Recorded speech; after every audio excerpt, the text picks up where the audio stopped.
नमस्ते दोस्तों, आप सबका एक बार फिर से स्वागत है आपके अपने YouTube चैनल सत्य सनातन में। जिस प्रकार से शिवराज जीवन कांग्रेसी लीडर जो कि गांधी खानदान, नकली गांधी खानदान के बहुत क्लोज है, उसका एक स्टिंग ऑपरेशन जब से सामने आया है, हम लोगों को पता लगा है किस प्रकार से हाथरस की घटना पूरी तरीके से हिंदुओं और ख़ास तौर पर सवर्णों के खिलाफ पैदा किया गया एक ऐसा आक्रोश था। यदि उस रात उस लड़की के शरीर का दाह संस्कार ना किया गया होता तो अगले दिन जो 100 करोड़ी फिरौती यहाँ पर आई हुई थी उसको लेकर के मशाल मार्च भी होता, दंगे भी होते। जिस प्रकार से पीएफआई के 4 बदमाश पकड़े गए, उनके पास से पूरा का पूरा असलहा पकड़ा गया है, ये सब चीज़ें इस तरफ इंगित करती हैं कि उत्तर प्रदेश में अराजकता का माहौल बना करके, दंगा फैला करके, लोगों को मरवा करके वहाँ पर फिर राजनीतिक रोटियां सेकी जाती। जैसा कि उस नेता ने स्वयं भी स्वीकार किया है कि 2-4 लोग इधर से मरते, 2-4 उधर से मरते, तब जाकर के राहुल गांधी यहां पर आते।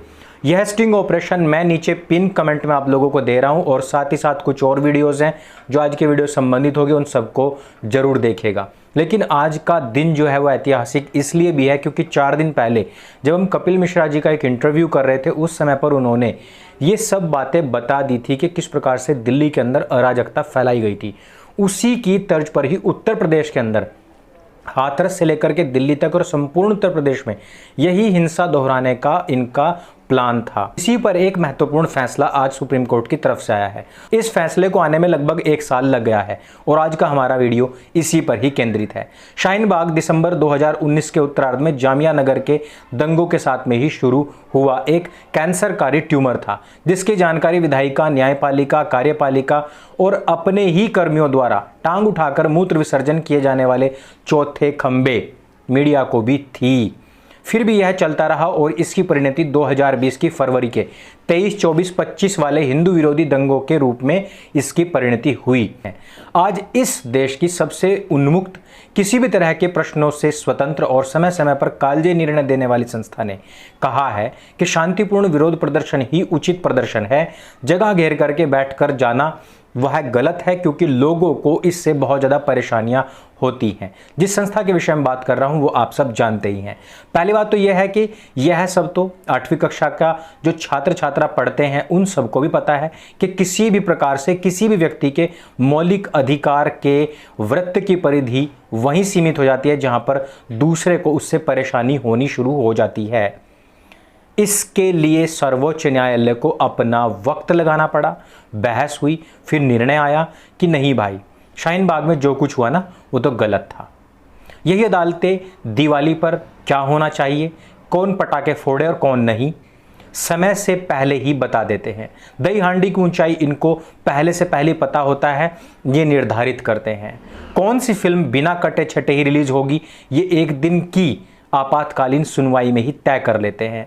कौन से आतंकवादी के ऊपर किस समय पर हमने कार्रवाई करनी है, सुनवाई करनी है, उसको भी ये रात के 2 बजे अपने कोर्ट के दरवाजे खोल करके उस बात को भी तय कर लेते हैं। उस समय पर इनके पास में कोई समयाभाव नहीं होता है। अगर आपके पास सही वकील है तो कई बार स्वयं ही संज्ञान ये ले भी लेते हैं। महामहिम न्यायमूर्तिगण ज्ञान की बातें समाज के हित में ही करते रहते हैं। लेकिन शाहीन बाग जैसे प्रायोजित नौटंकी के ऊपर अक्टूबर 2020 लग जाता है, अर्थात पूरा लगभग 1 साल, दिसंबर अभी आने वाला है। बात ये बिल्कुल भी नहीं है कि न्यायपालिका को तो निर्णय देना होता है, बात यह है कि इस निर्णय को अब हम क्या करें। क्या यह निर्णय सुनिश्चित कर देगा कि आगे शाहीन बाग पैदा नहीं होगा और ये वामी कामी इस्लामी कट्टरपंथियों का जो कॉकटेल है ये दोबारा पूरे भारत को हिंदू विरोधी दंगों की आग में नहीं झोंकेगा। इस निर्णय की बत्ती बना करके जहां पर सूर्य की रोशनी नहीं पहुंचती वहां जलाकर रखने के अलावा इसका कोई विकल्प है क्या करे इस निर्णय का। इसी न्यायालय से यह तक संभावना हो सका कि वो पुलिस से शाहीन बाग खाली करवा दे। ना ये हुआ कि सरकारों को हाजिर करे कि ये हो क्या रहा है, उसके दिशा निर्देशों को क्यों नहीं अभी तक उनका पालन किया जा रहा है। 17 फरवरी को इसी सर्वोच्च न्यायालय ने कहा था कि विरोध कीजिए लेकिन सड़क ब्लॉक मत कीजिए। लेकिन उसका हुआ क्या था?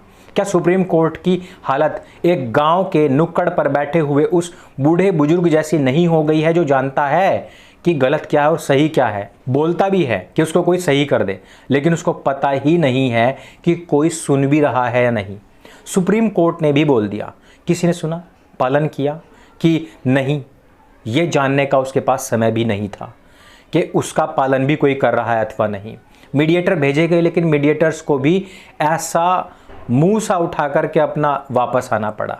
ये थी सुप्रीम कोर्ट की ताकत, जो केवल और केवल दही हांडी की हाइट, जल्लीकट्टू, मंदिरों के फैसले और दीपावली और होली पर कब प्रदूषण करें और कब ना करें, पानी कहां पर बर्बाद होता है और कहां पर नहीं, इस ज्ञान के अलावा कुछ पेलने लायक नहीं बची है।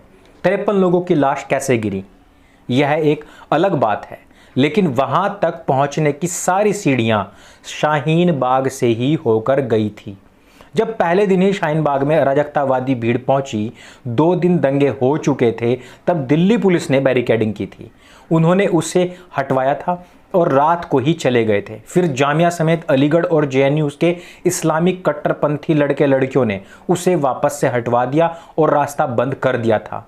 अब सवाल यह है कि उसी दिन दिल्ली पुलिस ने वापस उसको क्यों नहीं हटाया? सरकार उस समय पर क्या कर रही थी? ये प्रश्न बनता है कि जब सरकार और खुफिया एजेंसी इस बारे में सब चीजें जानती थी, तो क्या वो लोगों के मरने की वेट कर रही थी? क्या उन्हें इसकी भनक नहीं थी कि यहाँ पर 2 दिन पहले ही दंगा हो चुका है, आगजनी हुई है और ये मुस्लिम बहु इलाका है, यहाँ पर मस्जिदों के लाउड स्पीकर से भीड़ जुटाई जाती है, तो इस नासूर को बढ़ने ना दिया जाए? ऐसा नहीं हुआ। लगातार एक क्षेत्र को पूरी तरीके से कैंसर की तरह ऑक्यूपाई करके वहां पर लोगों के जो मूल मौलिक अधिकार उनका हनन होता रहा और इस देश की सरकारें, खुफिया एजेंसियां, न्यायपालिका, कार्यपालिका, सुप्रीम कोर्ट सब जू का त्यों बैठा रहा। और अब भी निर्णय आया है तो लगभग 1 साल के बाद में। केंद्र सरकार क्या कर रही थी, पूछा जाना चाहिए। क्या वो ये देखना चाह रहे थे कि दिल्ली चुनावों के समय इस पर आम आदमी पार्टी क्या करती है, उसके हिसाब से हम चलेंगे? मैं एक सामान्य नागरिक के तौर पर इन प्रश्नों के उत्तर पाना चाहता हूं कि जब कानून हर तरह से पारित हो गया, तो इस अराजक तत्वों और इस्लामिक कट्टरपंथियों, वामपंथी धूर्तों के साथ में इन लोगों को इकट्ठा होने क्यों दिया गया? क्या तर्क यह था कि ये लोग स्वतः नग्न हो जाएंगे, ये नंगे हो जाएंगे? बात यह है कि इनकी नग्नता किन्हें नहीं दिखती है, ये कब कब एक्सपोज नहीं हुए हैं। क्या 1000-2000 लोग जब चाहेंगे राष्ट्र की राजधानी को इच्छानुसार बंधक बना लेंगे?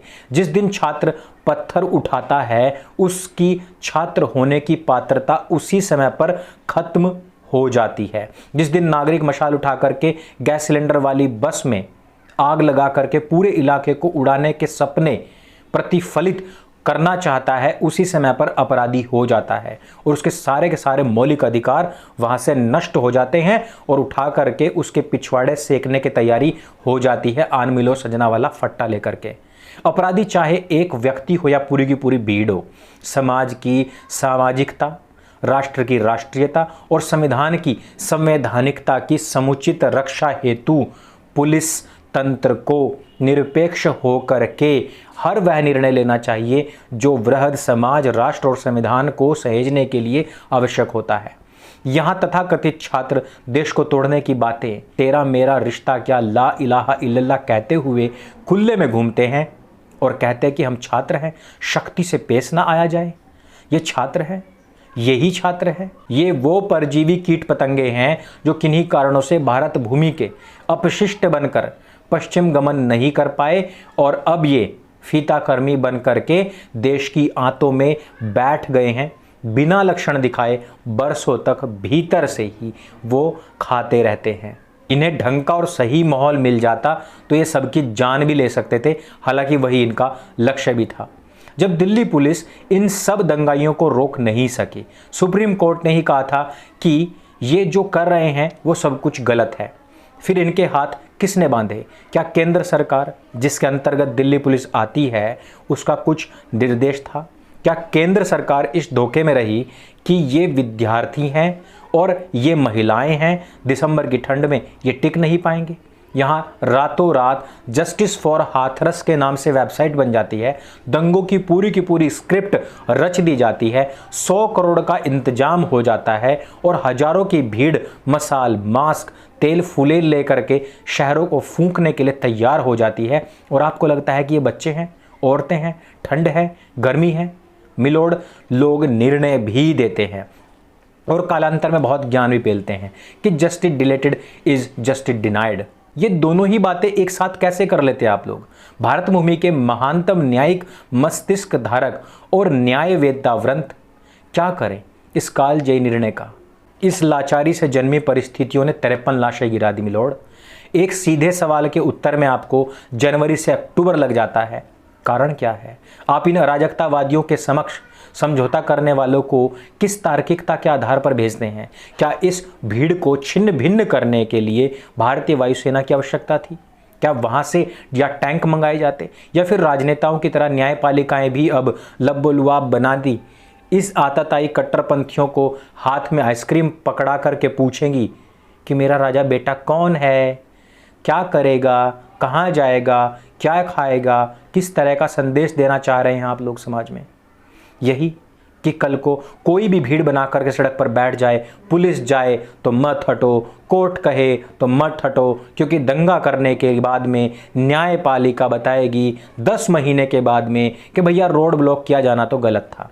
इससे तो लोगों का नुकसान होता है, लेकिन तब तक क्या होगा? 500,000 लाशें गिर चुकी होंगी, हजारों की फंडिंग होकर के देश के अंदर जगह जगह पर दंगे फैलाए जा चुके होंगे। न्यायाधीशों को सोचना चाहिए कि क्या उनका कार्य सिर्फ श्वेत पत्रों पर काले अक्षरों से छपे हुए निर्णय देना ही है, या उनका सन्निहितार्थ यह भी है कि कोर्ट का कहा माना भी जाएगा? अगर यह माना नहीं जा रहा है तो असीमित शक्तियों को अपने गर्भ में रखे इस न्यायपालिका को रोका किसने है? सामान्य नागरिक ऐसे निर्णयों से क्या अर्थ निकाले? जो टैक्स देता है, नागरिकता के गिनाए कर्तव्यों का भी वहन करता है, बत्ती देखकर रुकता है, सामान खरीदता है, बिल लेता है, किसी गलत घटना की त्वरित सूचना पुलिस को देता है, कहीं पर एक्सीडेंट होता है तो उसकी हेल्प करता है, उसके लिए कौन सा न्याय किया गया है मिलोड? वो आपके इस निर्णय से क्या घर ले जाएगा? इस देश को क्या मिला? और आप ही कहते हैं कि यूपीएससी जिहाद नाम की कोई चीज़ नहीं है, आप ही कहते हैं लव जिहाद नाम की कोई चीज़ नहीं है, आप ही कहते हैं कि लैंड जिहाद नाम की कोई चीज़ नहीं है, आप ही कहते हैं कि सर्वधर्म समभाव है, आप ही कहते हैं कि इनके द्वारा पढ़ाई जाने वाली पुस्तकों को स्वतंत्रता इसी प्रकार से जारी रहनी चाहिए, आप ही कहते हैं कि इनके मजहबी शिक्षण संस्थानों में जो कैंटोनमेंट बना करके हिंदुओं काफिरों के खिलाफ जो शिक्षा दी जाती है उसको सपोर्ट मिलना चाहिए। अल्पसंख्यक आयोग बना करके सरकारें हजारों लाखों करोड़ रुपए इनके ऊपर लुटाती रहें। हिंदुओं को क्या मिला? इस देश के असली हकदारों को क्या मिला? और किराएदारों ने यहां से क्या क्या नहीं लूट लिया?